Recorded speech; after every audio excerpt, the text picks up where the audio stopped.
I'm gonna hit you with the hammers of justice. And when I do, you're gonna feel it. Feel it. Right in your face. Can somebody bring me an astronaut diaper? Hi, I'm Diedrich Bader, and I grossly overact. Well, I played Boomer for a while on a show, and then I was Batman for a long time for Warner Brothers. And now I'm working, doing this guy for Miles from Tomorrowland, and having a lot of fun!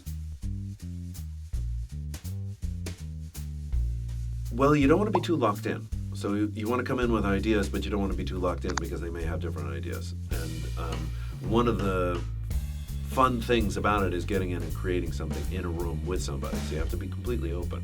But you have to read the script multiple times, and so that you can get the sense of humor, what they're doing, where they're going, what their target audience is, because they write to a target audience, like based on a different age, group or fan base or whatever. So it is very specific, and you've got to get that vibe. The writer's been thinking that for a long time, and you have to make sure that it gets into your head, and then show up, and then have an open mind, and go whatever direction that they really want to go. Presumably, when you're there, they want it. They want you to do it. So they'll take you, but you have to be willing to go. I think that, in as far as characterization is concerned, you're never sure where your sources are going to be coming from. You just have to be. You have to tap into your unconscious and your willingness to go with the story. Sometimes just in telling the story, you get carried away and really start to genuinely believe it.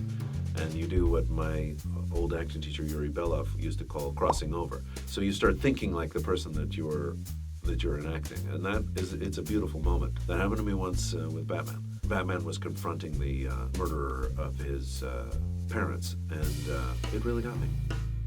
I was completely present, and I was in the voiceover session, and we did it, with because it was Warner Brothers. It was all the actors were there, and they were joking around. They were just completely fine and natural. I was crying, confronting the murderer of my parents. Well, for my Batman, I just basically did funny Kevin Conroy. I just listened to Kevin Conroy, who's so amazing as Batman, and sort of did just like a variation on that. He's got a great, great voice, and the gravitas is amazing.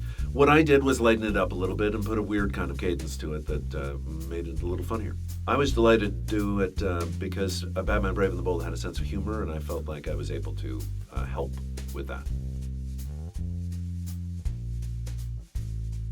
Take your time and realize that it's going to be a long process. I think a lot of people, and this may be you, have gotten into it to try to be a star. And you can't think about it that way. You've got to think about it as a craft that you approach, and you have to, like every other craftsman, you have to take your time about learning the craft itself. Work on your voices all the time. Just constantly try to push yourself in different directions, and listen to what other actors do, the ones that you really respect, because it isn't just about creating a wacky, voice. You have to know where you're going and where you fit in the larger whole. Hello, this is Diedrich Bader. I want to describe true verite voiceover on YouTube. I'm Peter Cook. Thank you very much. My kids who are 9 and 11 to be able to watch what I do, because if they see Office Space, that would be a lot of spleening. It's also just fun to be around.